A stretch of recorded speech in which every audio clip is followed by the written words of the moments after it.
አሰላሙ አለይኩም ወራህመቱላሂ ወበረካቱሁ። ውዴ ተከበራችሁ የዚህ ቪዲዮ ተከታታይ በሙሉ እህት ወንድሞቼ እንዴት ናችሁልኝ? እኔ ጋር ሁሉ ሰላም አልሐምዱሊላህ። እኔ መድናል ይባላለሁ ማለት ነው። ታዲያ ሁልጊዜ ወደ እናንተ አጫጭር ቪዲዮዎችን ሸር እያረኳችሁ እገኛለሁ። ቪዲዮውን አይታችሁታል ብዙሃን ሰዎች እንዲደርስ ሸር ኮፒ ሊንክ እያረጋችሁ ስላደረሳችሁልኝ ከልብ አመሰግናለሁ ማለት ነው። ዛሬም እንግዲህ በሌላ ቪዲዮ ብቅ ብዬላችኋለሁ። እንግዲህ ቪዲዮ ማለትም እኔም ሰራው ቢዝነስ ኔትወርክ ማርኬቲንግ ቀጥተኛ ሽያጭ ግብይት ይባላል። ያዛችሁትን ስማርት ስልክ በመጠቀም ባላችሁበት ቦታ ሆናችሁ ትልልቅ ገቢ የምታገኙበት የቢዝነስ እድል ነው። ታዲያ የያዝነው ስልክ ማለት ነው እየተጠቀመብን እንጂ እየተጠቀምንበት አይደለም አይደለ? ብዙሃኖች እንግዲህ ምን አለ በደንብ አድርገን የሚጠቅመን ላይ ዋጋ መክፈል አለብን። የያዝነው ስልክ ብዙ መረጃ የምንለዋወጥበት ነው። ታዲያ ዛሬ የ21ኛው ክፍለ ዘመን ምርጥ ቢዝነስ ተብሎ የሚታወቀው ኔትወርክ ማርኬቲንግ ቀጥተኛ ሽያጭ ግብይት ወይም ዳይሬክት ሴሊንግ ኢንዱስትሪ ነው። ብዙ ኔትወርክ ማርኬቲንጎች አሉ። ብዙ ኔትወርክ ማርኬቲንጎች ሲኖሩ ማርኬቲንግ ፕላኑ ይለያቸዋል። ማርኬቲንግ ፕላኑ ምንድነው? አከፋፈል ስልቱ ነው። አንድ ሰው ተምሮ ሲጨርስ ደሞዝ ነው አይደለም የምትቀጠሩት። ስለዚህ ምን ያህል ደሞዝ ይከፈልሃል፣ ምን ያህል ደሞዝ ይከፈልሻል ነው አይደለ?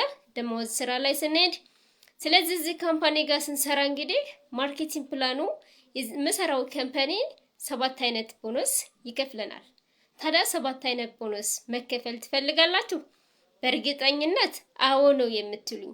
ታዲያ ምንድነው የምትጠብቁት? ይሄን የመሰለ ኢንዱስትሪ ጋር በመስራት ትልልቅ ገቢዎችን ማግኘት፣ ህይወታቸውን መቀየር፣ ሚሊዮን ሰዎችን ህይወታቸውን መቀየር ይቻላል። ሌላኛው ነገር በዓለማችን ላይ ብዙ ጊዜ የሚያሳስበውና የሚያስፈራው ምንድነው? ስራ አጥነት ነው። ታዲያ ስራ ወዴት ጠፋ? በሞባይላችን መልእክት ስናስተላልፍ የፖስታ ቤት ሰራተኞች ይቀንሳል ማለት ነው። ድሮ በፖስታ ቤት ነው አይደል መልእክት የምናስተላልፈው። ዛሬሳ በሞባይላችን ነው ማለት ነው። ድሮ በገንዘብ የምናስተላልፈው በባንክ ነው አይደል? ባንክ ቤት ካልሄድ ማስተላለፍ አንችልም። ከዛን ቀስ እያለ ምን መጣ? ኤቲኤም ማሽን መጣ። ከዛንስ ሞባይል ባንክ መጣ። አያችሁ ምን እያደረገ ነው?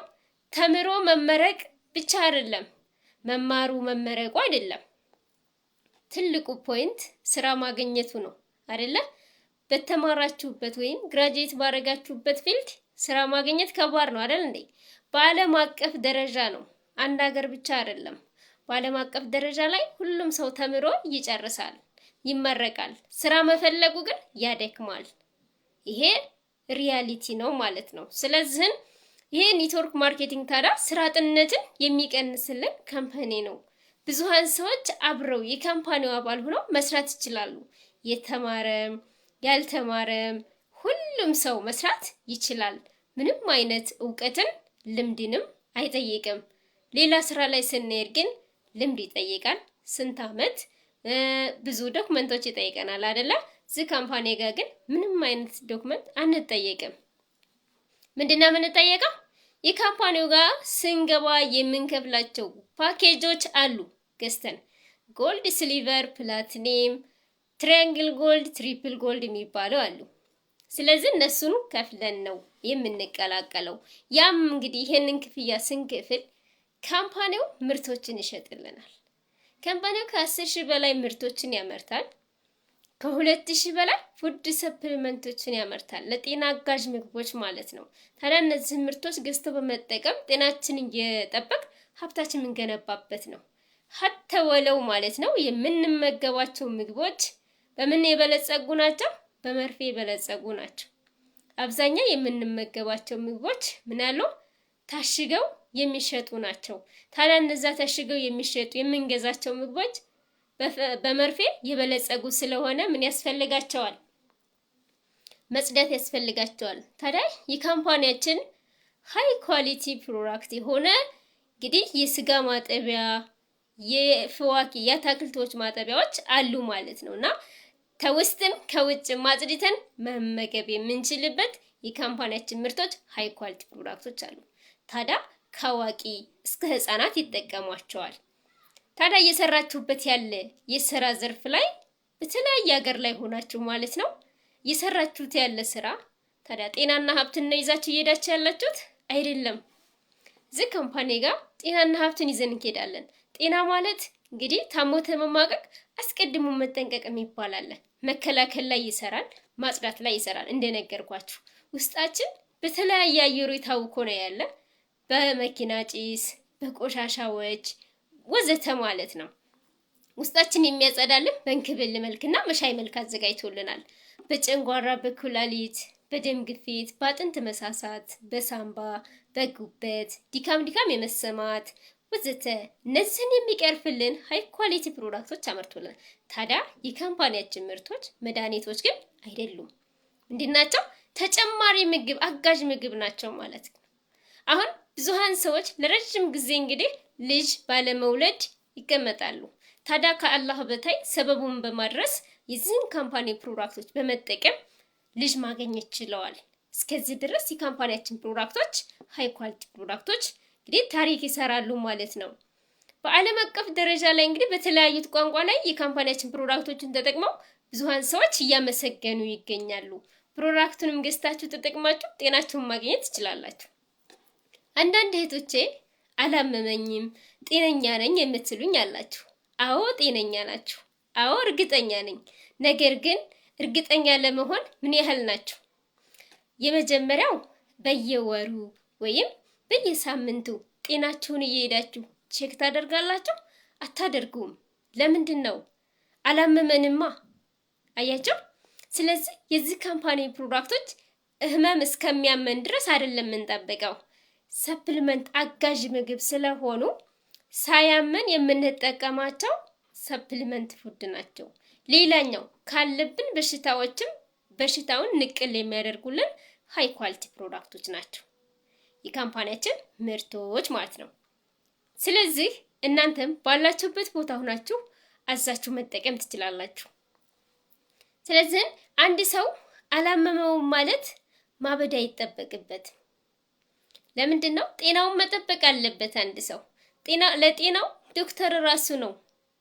ለምንድን ነው? ያመመውን ህመም የሚሰማው ራሱ ነው፣ ራሷ ናት። እንግዲህ ከአዋቂ እስከ ህፃናት የካምፓኒያችን ምርቶችን መጠቀም ይቻላል። ፕሮዳክቱንም ለምትፈልጉ እህት ወንድሞቼ ላይ ባለው ወሰብ ቁጥር አናግሩኝ። ታዲያ ስራውንም በቀጣይነት አብራችሁን ለመስራት ዝግጁ ለሆናችሁ እህት ወንድሞቼ እድሜ አይገድብም፣ ቦታ አይገድብም፣ ትልቅ ትንሽ አይልም፣ ልምድ አይጠይቅም። የተማረም ያልተማረም ሁሉም ሰው መስራት ትችላላችሁ። ስማርት ስልካችሁን በመጠቀም ማለት ነው። እንግዲህ ስልካችን ብዙ መረጃ የምንቀበልበት ብዙ መረጃ የምናስተላልፍበት ነው። ታዲያ እንደዚህ አይነት ቢዝነሶችን በመመዝገብ በመስራት ባለንበት ቦታ ሆነን ገቢ የምናገኝበት ትልቅ ኢንዱስትሪ ነው። ካምፓኒያችን ታዲያ የተመሰረተው በ1992 እንደ ፈረንጅ አቆጣጠር ሲሆን አሁን 33 ዓመቱ ነው። ካምፓኒው ከ10,000 በላይ ምርቶችን ያመርታል። ከ2,000 በላይ ፉድ ሰፕሊመንቶችን ያመርታል። ለጤና አጋዥ ምግቦች እንደነገርኳቸው ዘርዝሬላችኋለሁ። አሁን የውበት መጠበቂያዎች አሉ፣ ኮስሞቲክሶች፣ የቤት ውስጥ ንጽህና መጠበቂያ። ካምፓኒያችን ይሄ ብቻ አይደለም፣ በ18 ዘርፎች ላይ ነው የሚሰራው። እንግዲህ ከብዛቱ ጥቂቱን ነው የምጠቅስላችሁ። ሌላኛው ደግሞ እንግዲህ ዩኒቨርሲቲ ሄዳችሁ ወይም ትምህርት ሄዳችሁ መማር ለምትፈልጉ ቻይና ሀገር ላይ የካምፓኒያችን ዋና ሄድኳርተር ያለው ቻይና ቤጂንግ ላይ ነው። ሄዳችሁ መማር የምትፈልጉ በዚህ ካምፓኒ አማካኝነት ላይ ባለው ወሰብ ቁጥር አናግሩኝ፣ ሙሉ መረጃ ታገኛላችሁ ማለት ነው። እንዲሁም ደግሞ ሪል ስቴት ላይም ይሰራል፣ ኢንቨስትመንት ላይም ይሰራል፣ ቱሪዝም ላይ ይሰራል። አንድ ሰው ታሞ ኦፕሬሽን ለመደረግ ሲል ወይም ኦፕሬሽን ልትደረግ ብላ ኦፕሬሽን ሳይደረጉ በዚህ ካምፓኒ አማካኝነት ሂደው ተመርምረው ኦፕሬሽን ሳይደረጉ ተመርምረው መምጣት ይችላሉ። ለምን? የራሳቸው ማቴሪያል ዕቃ ስላላቸው ማለት ነው። ካምፓኒያችን ጋር ብዙ አይነት ፕሮዳክቶች አሉ። ስለዚህ የሁሉም ዲፓርትመንታቸው ደግሞ ይለያል። በትምህርት ብትሉ፣ ቱሪዝም ብትሉ፣ ኢንቨስትመንት ብትሉ ወዘተ ማለት ነው። ዳይሬክት ሴሊንግ ኢንዱስትሪ ውስጥ የማይተላለፉ ምንም አይነት ነገሮች የሉም። ስቲል የስጦታ ዕቃዎች የሩቅ እንትኖች ይተላለፋሉ ማለት ነውና የስጦታ ዕቃዎች፣ ስልጠናዎች በዚህ ካምፓኒ ላይ ይተላለፋሉ።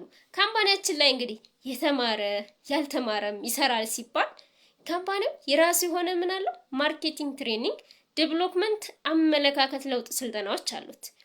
እዚህ ላይ የካምፓኒያችንን ማርኬቲንግ ትሬኒንግ በመውሰድ ስልጠናዎችን በመውሰድ ስልጠናው ምን ማለት አለብን ማሰልጠን አለብን። ስለዚህን ስራ አጥነትን የሚቀንስልን ካምፓኒ ነው። ባላችሁበት ቦታ ሆናችሁ መስራት ትችላላችሁ። ኑ አብረን እንስራ፣ ኑ አብረን እንለወጥላለኝ። እስከ መቼ ስደት፣ እስከ መቼ ቅጥር ስራ? ቅጥር ስራ ህይወትን አይቀይርም። ሁላችንም ተቀጥረን አይተነዋል። የራስንም ንግድ ካልን የራሳችንም ንግድ ከፍተን አይተነዋል። የትም አልደረስንም። አልহামዱሊላህ ከነዛ ሁላ ይቻላል ማለት ነው። ምንድነው እናንተ ጉግል አድርጋችሁ ማየት ትችላላችሁ። ዳይሬክት ሴሊንግ ኢንዱስትሪ ወይም ኔትወርክ ማርኬቲንግ ምን ያህል ረቂቅ እንደሆነ ማለት ነው። እንግዲህ እንደነገርኳችሁ ታዲያ ብዙ ኔትወርክ ማርኬቲንግ እንዳለ ሁሉ ታዲያ ኔትወርክ ማርኬቲንግ የትኛው ነው እናንተ የምትፈልጉት? እኔ የሰራሁት ያለ ካምፓኒ እንግዲህ 7 አይነት ቦነስ ነው የሚከፍለን።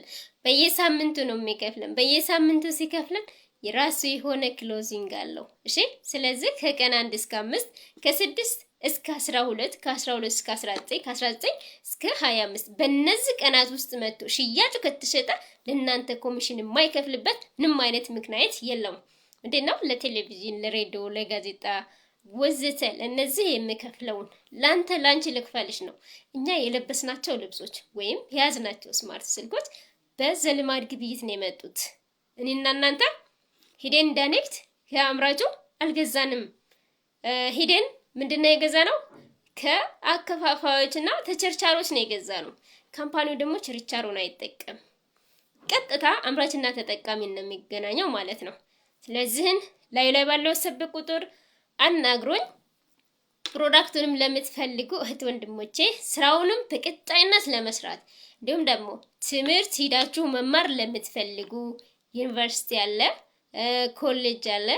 እንግዲህ ካምፓኒያችን በየአመቱ 3000 ተማሪዎችን 30000 ተማሪዎችን ተቀብሎ የሚያስተምር ትልቅ ትምህርት ቤቶች አሉት ማለት ነው። ስለዚህ ሄዳችሁ መማር ትችላላችሁ በዚህ ካምፓኒ አማካኝነት። በሌላ ቪዲዮ እስከምንገናኝ መልካም ጊዜ።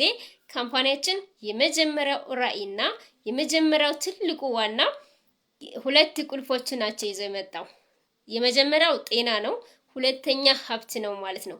ስራ አጥነትን የሚቀንስልን፣ ስራ ላጡ ሰዎች ስራን የፈጠረልን ትልቅ ኢንዱስትሪ ነው። ስለዚህ እናንተ ዛሬ ተነስተን አዲስ ነገር እንፍጠር ብንል አንችልም አይደለ? ስለዚህ ይሄን ካምፓኒ እዚህ ካምፓኒ መስራችና ባለቤት የሆኑት ሚስተር ጂዋን ቺርመሊ ይባላሉ ማለት ነው። እዚህ ካምፓኒ ባለቤትና መስራች የሆኑ ለ50 ሚሊዮን አከፋፋይ ታዲያ ህይወት መለወጥ ተምሳሌት የሆኑ ትልቅ የቀጥተኛ ሽያጭ ግብይት አማካሪ የቢዝነስ ባለቤት የሆኑ በቻይና ላይ እንግዲህ ሁለተኛ ፕሬዚደንት ተብለው የሚታወቁ ታላቅ ሰው ናቸው። የቢዝነስ አማካሪም የቀጥተኛ ሽያጭ ግብይት ተጽዕኖ ፈጣሪ ታላቅ ሰው ናቸው። ስለዚህ እሳቸው አንድ ግለሰብ ናቸው ለዚህ ሁላ ሰው ህይወት መቀየር የቻሉት አይደለ? እኔና እናንተስ እንችላለን። ስለዚህ አይቻልም ካልን አንችልም፣ እንችላለን ካልን ደግሞ እንችላለን። የማይቻል ነገር የለም። አላህ Subhanahu Wa Ta'ala ምንችለውን እንጂ ማንችለውን ነገር አልሰጠንም። ስለዚህ ያዝነውን ስማርት ስልክ ተጠቅመን መስራት እንችላለን ማለት ነው። የሰው ልጅ ስኪሉን ይሸጣል አይደለ? ልምዱን ማለት ነው። ስለዚህን ያለ ከዚህ ካምፓኒ ጋር ብዙ ልምዶችን ብዙ ትምህርቶችን መማር ይቻላል። አሁን ከዚህ ካምፓኒ ጋር እየሰራችሁ ቆይታችሁ የራሳችሁ ሌላ ኢንዱስትሪ ልክፈት ብትሉ ከዚህ ልምዶችን ወስዳችኋል። እንዴት ቢዝነስ መገንባት እንዳለባችሁ ወዘተ ማለት ነው። ብዙ ትምህርቶችን ታገኛላችሁ ካምፓኒያችን ጋር ማለት ነው። ለዚህ ሌላ ቪዲዮ እስከምንገናኝ መልካም ጊዜ። እንደተለመደው ቪዲዮን ሼር፣ ኮፒ ሊንክ እያደረጋችሁ አድርሱልኝ። በሌላ ቪዲዮ እስከምንገናኝ መልካም ጊዜ። በርቺ ጠንክሪ ለምትሉኝም እህት ወንድሞቼ አመሰግናለሁ።